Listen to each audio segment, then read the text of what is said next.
Quel bilan tires-tu de ce mois et demi d'activité en termes d'infrastructure, d'encadrement et puis d'effectifs surtout? Alors c'était une reprise un peu particulière cette année, parce que pour nous c'était tout à fait nouveau. Hein. On s'est organisé sur 3 sites. Donc on a les Benjamins qui sont sur le terrain de Cervelle, les Poussins qui sont sur le terrain de l'aérodrome et les débutants sur le terrain de la SPDT.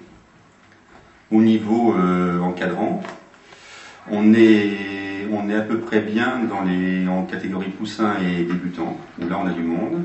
Par contre, il nous manque un encadrant en Benjamin, et on est toujours à la recherche d'un encadrant. Donc c'est un appel ce soir qu'on peut lancer. Par exemple, un parent de joueur qui pourrait... Un parent de joueur, ou un joueur senior, hein, qui aurait envie de s'investir un petit peu dans l'école de foot. Sachant qu'il me semble qu'il y a déjà 2 joueurs seniors qui s'occupent, et les Benjamins, il me semble, non? Ouais, il y a Mathieu. Mathieu et Alain, c'est ça, ouais.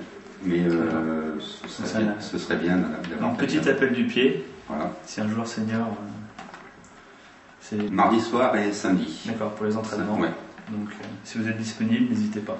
En termes d'effectifs, on est la plus grosse école de foot de la région. On va avoir aux alentours de 150 enfants, répartis dans les 3 catégories, avec à peu près une 50aine par catégorie. Un tout petit peu moins en poussin, il devait être 40, 45 par là, et un peu plus en benjamin en débutant. Mais c'est quelque chose qui n'est pas facile à gérer, parce qu'il faut beaucoup de monde pour s'en occuper. Et le fait d'être séparé en 3 sites permet de ne pas avoir un effet de masse trop important, quoi. On ne se retrouve pas avec 150 gamins sur le même site, on est séparés en 3, on est des petits groupes de 50, et on gère comme ça, c'est pas plus mal. L'inconvénient qu'on a en étant comme ça, c'est qu'on n'arrive pas à se voir avec les autres encadrants, donc c'est quelques réunions, échange de mails, de téléphone. En termes d'objectifs pour les années à venir, qu'est-ce que ça peut apporter au club selon toi, au niveau des équipes de jeunes, des seniors et puis au club en général? Au niveau de l'école de foot, déjà c'est la première année, donc il y a un engouement, il y a un enthousiasme. Ça, il va falloir qu'on arrive à le conserver au cours des années. Ce qui est sûr, c'est qu'on va avoir un nombre d'enfants importants qui vont monter dans toutes les catégories. Et je pense qu'à terme, le but, c'est d'avoir 2 équipes par catégorie au niveau des jeunes. Et après, quand on ébouche au niveau des 18, c'est d'intégrer un maximum de jeunes dans les équipes seniors. Ça, c'est le but de tout club quand même, hein.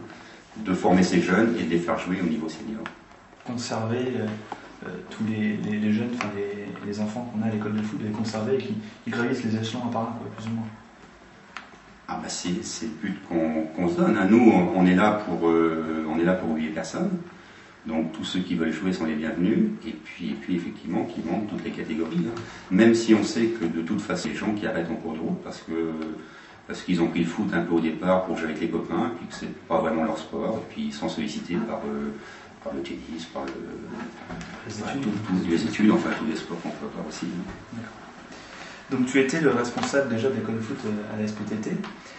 Qu'est-ce que selon toi a apporté justement la fusion entre la section foot de la SPTT et le FC Cervelle pour l'école de foot et aussi en termes d'encadrement pour le club en général en fait? Je crois que la chose la plus importante que ça a apporté, c'est un nouveau dynamisme, un nouveau souffle. Hein, cette année, on a 4 encadrants à l'école de foot qui démarrent. Ça ne nous était pas arrivé depuis quelques années au niveau de la SPTT. Je pense qu'au niveau du FC Cervelle, ça devait être un petit peu pareil. On sent qu'il y a une dynamique qui s'est créée là, et qu'il va falloir qu'on arrive à perpétuer et à faire durer, quoi, pour justement garder les enfants qu'on a actuellement, les faire progresser, et puis aussi amener d'autres encadrants à venir étoffer un peu les dirigeants de la SSL.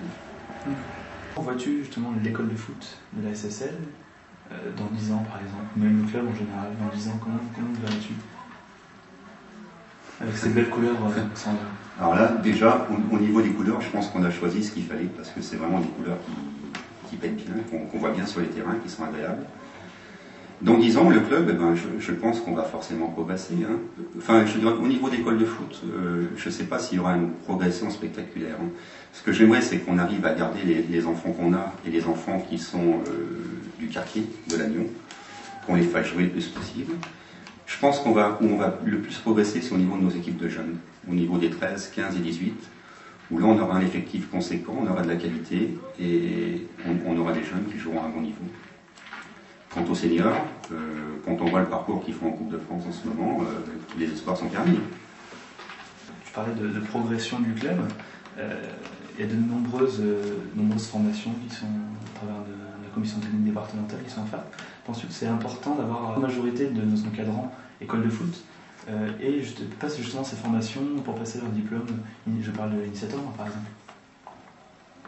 Ah ben moi, ça me paraît la chose essentielle, quoi. Les formations qu'on nous propose, il faut les saisir, il faut y aller.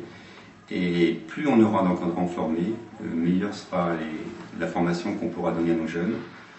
Et ben, cette année, on devait avoir une formation initiateur premier niveau sur l'Agnon, qui ne se fait pas malheureusement. Par contre, il y a une formation d'animateur qui s'est faite. Pontrieux. Et là, on a 4 encadrants qui sont partis, donc qui partent le samedi matin de bonne heure pour être à 8h à Pontrieux, donc c'est des gens motivés. Oui, et c'est des exemples à suivre.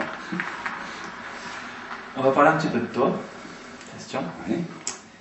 Peux-tu nous parler un petit peu de ta carrière de footeux? Ma carrière de footeux, d'accord. Pour te présenter un petit peu. Oui. Donc moi, je suis originaire de Saintes, en Charente-Maritime. Donc j'ai commencé à jouer au foot je devais avoir 10-11 ans par là. Hein. Et depuis, je n'ai pas arrêté. Enfin si, j'ai arrêté depuis 2 ans maintenant. Là. Mais j'ai joué en minime, cadet, junior, senior. Le niveau le plus haut que j'ai joué, c'est PH. Et on avait un peu de mérite parce qu'on était une équipe de copains et on se retrouvait le dimanche pour jouer. On n'avait pas d'entraînement. Donc c'était pas évident. On était tous disséminés à droite à gauche. Moi j'étais en études à Niort à ce moment-là. Et on rentrait le week-end pour faire un match de foot. Entre copains. Donc, un peu comme l'état d'esprit de la SSL en gros. Ah ben, comme l'état d'esprit de la SSL. Tu le retrouves un petit peu. Oui, et comme l'état d'esprit, j'espère, de beaucoup de clubs, hein, où le foot, ça doit être un partage entre copains, ça doit être quelque chose de festif. Le petit mot de la fin, pour l'ensemble des licenciés de la SSL, qu'est-ce que tu dirais pour cette première saison du club? Qu'est-ce que tu souhaiterais aux licenciés? Ah ben, je souhaite qu'ils terminent la saison aussi bien qu'ils l'ont commencé, parce que dans toutes les équipes, que ce soit en école de foot, que ce soit en jeunes, que ce soit au niveau des seniors, on a de très bons résultats, on a une très bonne ambiance. Donc je pense qu'il faut continuer sur la lancée qu'on a faite en début de saison. Merci Christian, et puis moi pour mon mot de la fin, je dirais vive la SSL et rendez-vous à tout le monde le dimanche 4 novembre pour le 6e tour de la Coupe de France à Corrèze.